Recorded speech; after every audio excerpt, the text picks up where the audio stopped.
Most everyone listening to this channel has probably heard of the Levelland Frogman sightings, which occurred in Ohio in the 1970s.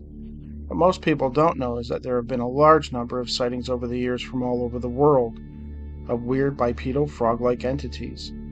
I've even covered a few of them on this channel. In this video, I will delve into some of the lesser-known frog people cases I've collected over the years. Special thanks to Albert Rosales for assisting me with this one.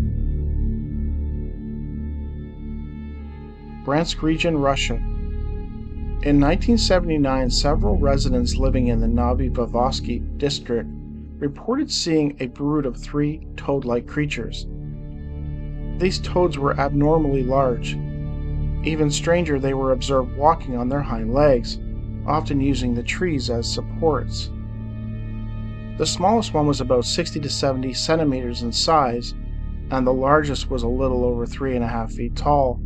Their bodies were covered with what appeared to be horn plates and shields. These creatures had thin fangs in their mouth, 2 on top and 2 on the bottom, and claws on their webbed feet. Their eyes were like those of a snake, with a vertical pupil. According to the UFOKom website, one of the witnesses actually picked up a stick and tossed it at the creatures, and was surprised when one of the creatures repelled it with a sharp movement. It was at that point the 3 creatures retreated, moving in the direction of a nearby swamp. They moved interestingly on their hind legs, but when they accelerated quickly, it felt like they did not move their legs, noted one eyewitness. Curiously, around that time, an elderly woman in a nearby village claimed that she had encountered a giant snake, quote, with stripes, like a boa constrictor, in the same general area. Coincidence?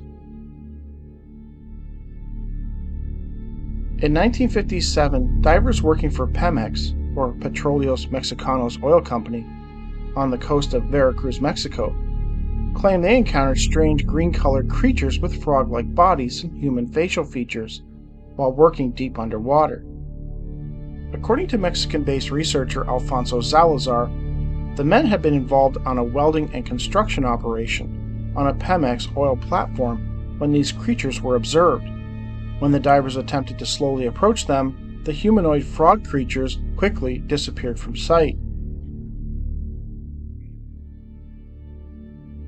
Another case from the same year involving frog-like entities happened in Virginia and was recorded in the NYC MUFON newsletter. It was late summer 1957. 6-year-old Shane Thomas, a pseudonym, was sleeping in his room when he was awoken to the horrifying sight of frog-like creatures coming through his bedroom walls. According to Thomas, these beings walked upright like humans and had strange horizontal pupils in their eyes, which were located high up on their heads. Similar to frogs, they had pads or suction cups at the tips of their long, thin fingers. They also had big mouths, but Thomas never saw them opening them. Others were apparently visible through the window of the bedroom. On the roof of the porch, 3 larger frog-like entities were standing there. They were about 3 to 4 feet tall, and for some reason, they absolutely terrified Thomas. Thomas remembers seeing the smaller entities everywhere, and could still see more coming in through the walls when he eventually blacked out. While most skeptics might explain this away as a hypnagogic hallucination and nothing more, it should be noted that his 2 brothers, Chuck and Ralph, for whom he shared a room with, also observed these frog-like entities. In 1955 in Euclid, South Australia, 3 men watched in disbelief as a shiny, unidentified object fell to the ground 5 kilometers away in a deserted area. They quickly drove out to the spot and began looking for the downed object. After searching for an hour, they came upon some jagged, shiny wreckage and saw a figure moving around in the foliage nearby. As the figure approached, they could see that it was semi-human in form and somewhat frog-like. It wore a loose-fitting green cloak that hung down below its knees. It had a curved horn on each side of the head, and its hands and feet were armor-plated. The creature then began swaying and wriggling back and forth, and then it, quote, disintegrated right in front of their eyes. Australian-based researcher Mark Moravec wrote of this in his PSI UFO Phenomena pamphlet.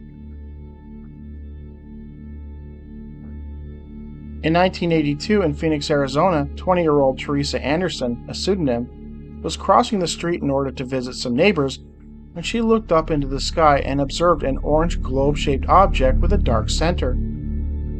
It was parked right between the horizon and 12 o'clock high. Thinking it was a reflection from behind, Teresa wears glasses. She looked back and could not see anything that might be reflected off the lenses. She looked up again, and there was this round orange globe with the dark center. The dark center had opened larger, like an iris. She looked in her mother's direction, across the street at the neighbors, and was going to tell her to look at the object when she heard a voice in her head saying, quote, "Don't tell." She looked back at the globe, and this time the iris had opened up wider, and she could see something that resembled a frog or reptile in front of a console or table inside the crowd. Its hands were holding two control levers, and it would move them back and forth with its arms. Its feet appeared to be operating pedals. Teresa then decided to tell her mother what she was seeing, but she again heard the voice in her mind advising her not to tell anyone. She looked back up again, and the object and its occupant had vanished. Later, she could not remember what she had seen when her mother asked her. Teresa reported this encounter to author Stephen Wagner, formerly of ParanormalAbout.com. As reported on the Brazilian website Fenomenum, in the summer of 1981, a biology student named Fernando was staying with some friends at a local beach house in Joinville, Santa Catarina, Brazil. One evening at around 8 p.m., Fernando decided that he wanted to go for an evening swim at the beach by himself. On his way there, while crossing a small bridge that led to his favorite beach spot, he noticed the light reflecting on the water. Fernando then suddenly lost consciousness and collapsed. Regaining his senses later, he noticed that it was now dark. He was laying at the edge of the bridge.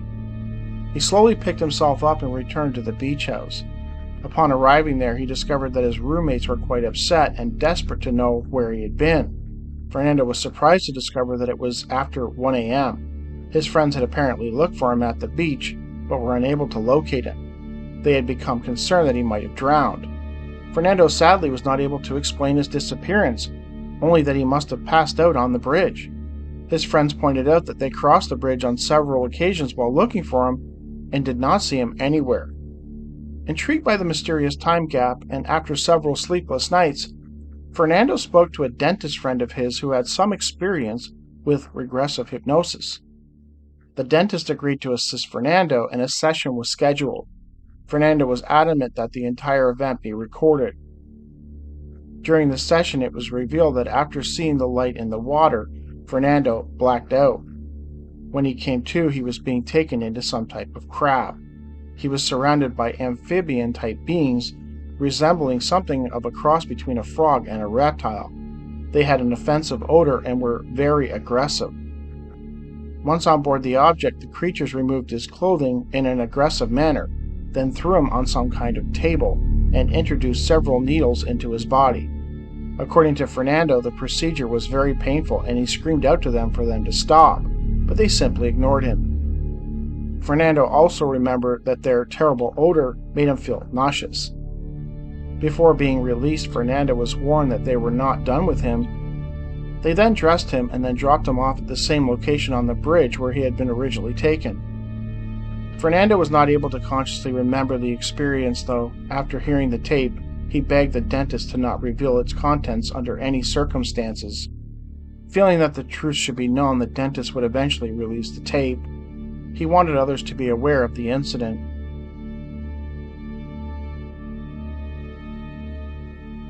In early 2020, Albert Rosales contacted me, asking me what I thought of a story that was making the rounds in Argentina involving a strange creature sighted by locals near an old dam. According to the site Chaco Online, on a story dated January 25, 2020, the North News Agency was sent a photograph said to have been taken in the city of Villa Angela, in the province of Chaco, Argentina.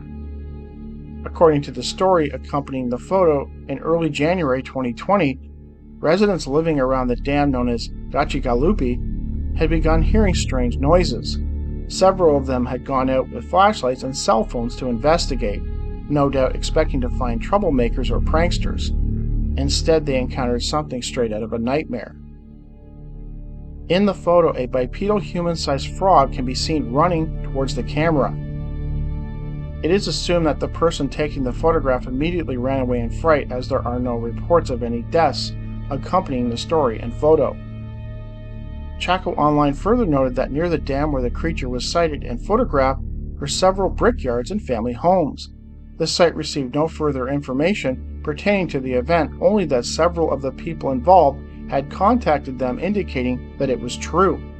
So is this picture of a frogman, or was it just some elaborate prank or possibly a hoax? I'll leave that for you to decide.